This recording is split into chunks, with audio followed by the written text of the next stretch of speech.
8 марта тысячи женщин выходят на демонстрации и митинги по всему миру за права женщин и девочек, против насилия, сексизма и патриархата. В этом году темой марша была выбрана солидарность в достижении женской свободы. За свободу слова.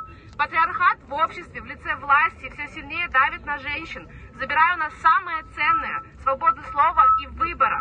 Свобода мыслить, говорить и действовать – это неотъемлемое право для каждой женщины. Скажи «нет» наступлению на наши права. Присоединяйся к ежегодному мирному маршу в Бишкеке или организуй марш в своем городе. За свободу от насилия.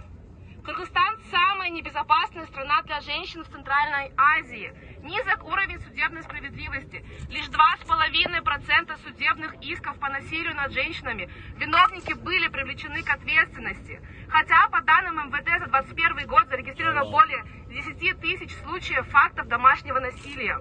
Растут случаи безнаказанных домогательств в отношении женщин в общественных местах, в образовательных учреждениях и в транспорте. 13% девушек выдают замуж до 16 лет, и меньше 4% случаев похищения женщин для вступления в брак доходит до суда.